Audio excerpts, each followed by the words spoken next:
Madina ini adalah perusahaan yang berbasis teknologi dan servis yang tumbuh di lingkungan yang sedang up to date sekarang ini ya, terutama produk teleradiologinya itu menjadi tren dan menjadi bagian dari transformasi digital itu sendiri. Basic produk Madina yang berupa radiologi relevan bukan hanya untuk alat kesehatan, tetapi juga untuk industri yang lain, bahkan mendukung industri 4.0 maupun yang akan datang, beyond. Nah, oleh karena itu saya yakin sekali bahwa produk inovasi yang sumbernya datangnya dari penelitian universitas kita sendiri, akademisi kita sendiri, itu sudah selayaknya kita hargai dan kita dorong bersama-sama untuk menjadi tuan rumah maupun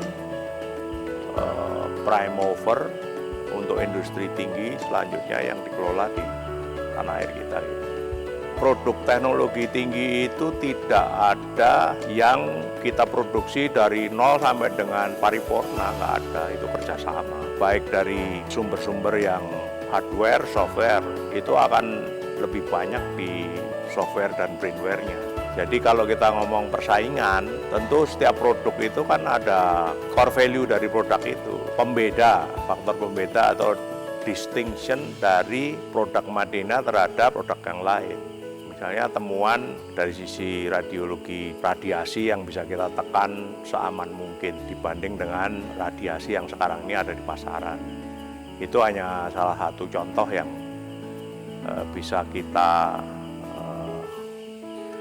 perkuat dengan contoh-contoh lain untuk menjadi satu sistem produk yang akan bersaing di pasaran. Karena kalau kita ngomong di tataran radiologi ditambah tele menjadi teleradiologi, maka peran dari inovasi radiologi dan aplikasi dari tele itu menjadi satu faktor utama untuk menjadi pembeda. Saya rasa kita sangat optimis untuk pengembangan teleradio digital ini ke depan. Pertama karena ini start dari inovasi anak bangsa. Jadi kalau kita bicara inovasi yang dihasilkan oleh anak bangsa ini, tentu lokal kontennya kan pasti tinggi toh. Nah kalau lokal konten tinggi secara ekonomi jelas kita akan mengurangi devisa. Nah harapan kita mudah-mudahan ini bisa disupport oleh semua pemangku kepentingan, terutama kami berharap support dari pemerintah dalam hal ini. Bicara investasi itu kan orang ngomong gampangnya balik nggak duitku kan gitu.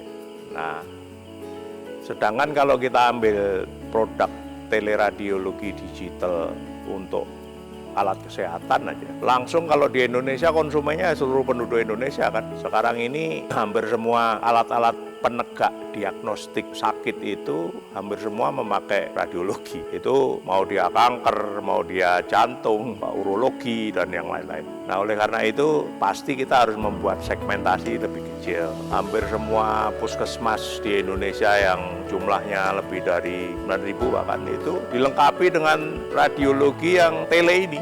Akan terjadi suatu efisiensi dan efektivitas dari rumah sakit, dokter maupun pasien itu sendiri. Ini adalah gambaran makro dari demand yang akan terjadi. Dari 9.000 puskesmas itu jelas market yang harus dipenuhi oleh government.